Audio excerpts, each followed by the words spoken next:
हिंदी के बहुत ही इंपॉर्टेंट हम 16 क्वेश्चंस डिस्कस करने वाले हैं। तो आप सभी को ये पता है कि एचपी पुलिस कांस्टेबल एग्ज़ाम जो है उसमें 16 क्वेश्चंस जो आएंगे वो हिंदी व्याकरण के ही आएंगे। बाकी प्लेलिस्ट हमने बना दी है।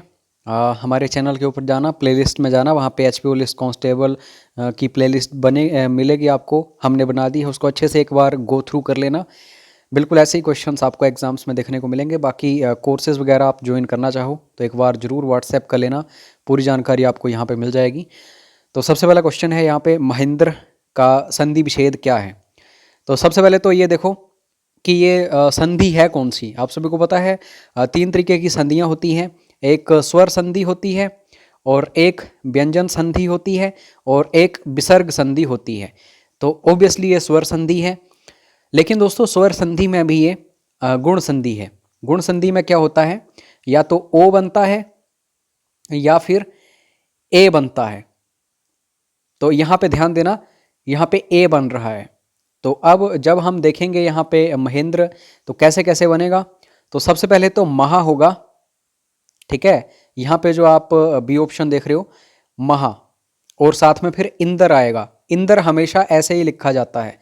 कई बार बर्तनी शुद्धि जो है उसमें दिया गया है कि इंदर सही लिखो। ऑप्शंस में आपको बड़ा ई करके भी दे दिया जाएगा ऑप्शन में, तो इसको आपको निगलेक्ट करना है। इंदर छोटी ई ही आएगी हमेशा। तो महा और इंदर, जब ये ई के साथ मिल जाता है, तो आप सभी को पता है या फिर आ हो, उसके आगे ई हो या फिर बड़ी ई हो, तो ये क्या बनता है, ए बनता है। और जब आ या फिर आ जो है ए के साथ मिलता है तो आई बनता है। ये हमने ऑलरेडी नियम सारे देखे हुए हैं, एग्जाम्स में ऑलरेडी पूछे जा चुके हैं। तो महेंद्र का महाधन इंद्र बिल्कुल सही होगा। उसके बाद नेक्स्ट क्वेश्चन है, अलंकार शब्द का कौन सा सही पर्यायवाची शब्द है। अलंकार क्या होता है, अलंकार होता है किसी भी जो वस्तु है उसकी क्या बढ़ाना, उसको सजाना, उसका जो ब्यूटीफिकेशन है उसको इंक्रीज करना। तो जब हम कोई भी, चाहे महिला हो या फिर कोई भी हो, जब हम आभूषण पहनते हैं तो हमारा उसके पीछे उद्देश्य होता है ब्यूटीफिकेशन जो है, सुंदरता जो है उसको बढ़ाना। तो अलंकार भी यही है, आभूषण। तो पर्यायवाची शब्द जरूर पढ़ के जाओ ये। और 1 महीने का, 15 दिन या फिर 1 हफ्ते का काम नहीं है। पर्यायवाची आपको लगातार पढ़ने पड़ेंगे, डेली पढ़ने पड़ेंगे। आधा घंटा पर्यायवाची पढ़ो, बहुत लंबी लिस्ट है। जैसे इंग्लिश में हम देखते हैं वोकैबुलरी जो है हमें पढ़नी पड़ती है, वैसे पर्यायवाची भी ऐसे ही पढ़ने पड़ते हैं। 2 या 3 क्वेश्चंस बनते हैं पर्यायवाची के, और डायरेक्टली इनडायरेक्टली क्वेश्चंस बनते हैं। तो ऐसा नहीं होगा कभी भी कि सिर्फ आप पर्यायवाची पढ़ोगे तो 1 या 2 क्वेश्चंस आपके कवर होंगे। आपको और भी काफ़ी सारी चीज़ें जो हैं डायरेक्टली इनडायरेक्टली आपके एग्जाम में कवर होती हुई दिखाई देंगी। और दोस्तों स्कोर जरूर चेक करते रहना अपना। अभी हमने 2 क्वेश्चंस डिस्कस किए हैं।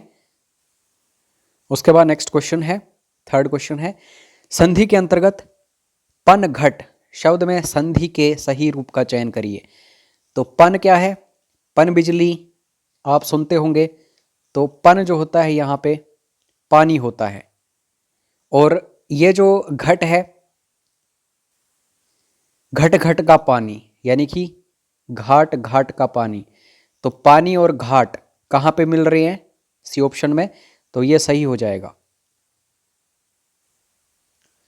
चौथा क्वेश्चन है, नृत्य शब्द है, नृत्य कौन सा शब्द है। ऑप्शंस दिए गए हैं। तो आप सबसे पहले तो ध्यान में ये याद करिए अपने, संस्कृत में नाचना गाना जो होता है, नाचना जो होता है उसको क्या बोलते हैं। तो उसको हम बोलते हैं नृत्य। अगर संस्कृत में नृत्य बोलते हैं तो ये एक तत्सम शब्द है। तो ये ऑप्शन सही होगा। अब पता कैसे लगाएं कि ये तत्सम है या तद्भव। तो दोस्तों जो र है, अगर ऐसे मिल जाए, या री मिल जाए, या फिर कृशो मिल जाए, या कुछ एक शब्द जो हैं अगर किसी भी शब्द में मिल जाए आपको, तो समझ लो कि तत्सम है वो। तो नरी, री आ रहा है यहाँ पे, तो ये तत्सम शब्द है, संस्कृत शब्द। फिफ्थ क्वेश्चन है, वृक्ष से पत्ते गिरते हैं, तो इसमें कौन सा कारक है। कारकों को जरूर पढ़ के जाना, कर्ता ने, कर्म को, करण से, एंड सोन।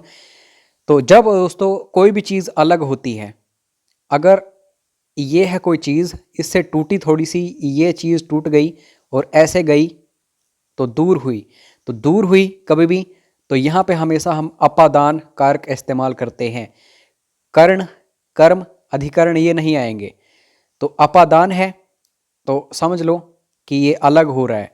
तो यहाँ पे आप देख रहे हैं बी ऑप्शन सही है। छठा क्वेश्चन है नीलकमल में समास है। नीलकमल, सबसे पहले तो इसको अलग करो, नीला कमल। अब दोस्तों ये विशेष्य है, ये विशेषण है। विशेषण आप सभी को पता है संज्ञा या सर्वनाम शब्दों की विशेषता बताई जाती है। कमल क्या है? कमल दोस्तों एक संज्ञा है, नाम है किसी पुष्प का, तो ये व्यक्ति वाचक संज्ञा है। तो नीला, कमल कैसा है? नीला है, तो विशेषता बताई जा रही है इसकी, गुण है इसका ये। तो अगर विशेष्य विशेषण आपको देखने को मिले तो वहां पे कर्मधारय समास होता है, तो यहां पे बी ऑप्शन सही होगा। सेवंथ क्वेश्चन, घोड़ा तेज दौड़ता है। इसमें तेज क्या है? घोड़ा क्या है? संज्ञा है। दौड़ता क्या है? ये क्रिया है। तेज यहां पे पूछा गया है। तो अब यहां पे सारे क्वेश्चंस को ध्यान से देखो। अगर दोस्तों कोई भी ऐसा विशेषण हो जो क्रिया की विशेषता बताता है तो उसको क्रिया विशेषण हम बोलते हैं, क्योंकि दौड़ता है लेकिन ये नहीं यहाँ पे सीधा बताया गया कि दौड़ता है, ये भी बताया गया साथ में कि तेज दौड़ता है।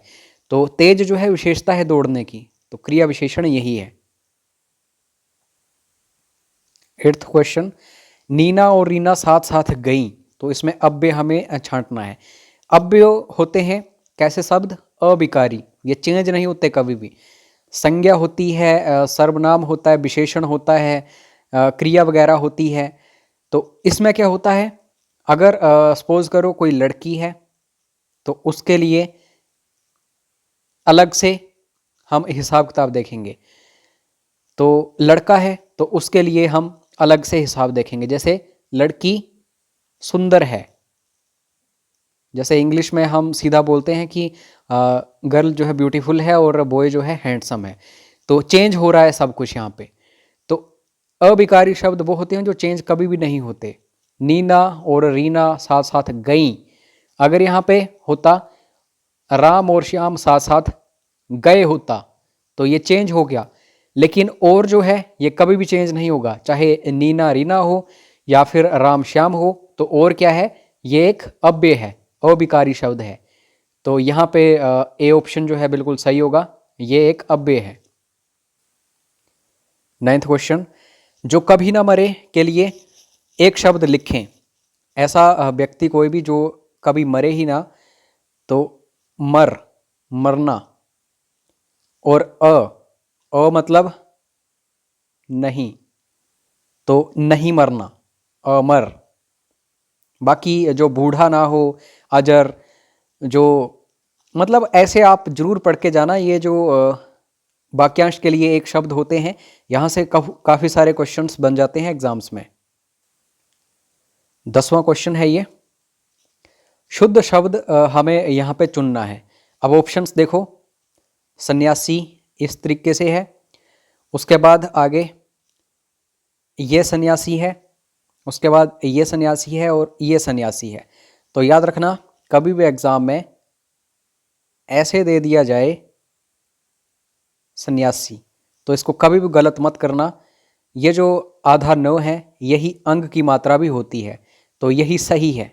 ये जो बी ऑप्शन आप देख रहे हो, 100 और आगे आधा नौ 2 बार आता है, तो आधा नौ मतलब अंग की मात्रा लगा दी यहाँ पे, आधा नौ आ गया या सी, तो ये सही है। तो 10 क्वेश्चंस कंप्लीट। 11वां क्वेश्चन, कारावास का संधि विच्छेद है। तो कारा और रहने के लिए, कारा में रहना मतलब अंधेरा, ठीक है, और आवास यहाँ पे रहने के लिए हम इस्तेमाल करते हैं। तो कारा और आवास, ये बिल्कुल सही है, सी ऑप्शन सही है। 12वां प्रश्न, पर्यावरण का संधि विच्छेद है। तो ये बेसिकली कौन सी संधि बन रही है? ये दोस्तों यण संधि बन रही है। तो पर्यावरण जो है कैसे हम देखेंगे, ऑप्शंस देख लो पहले।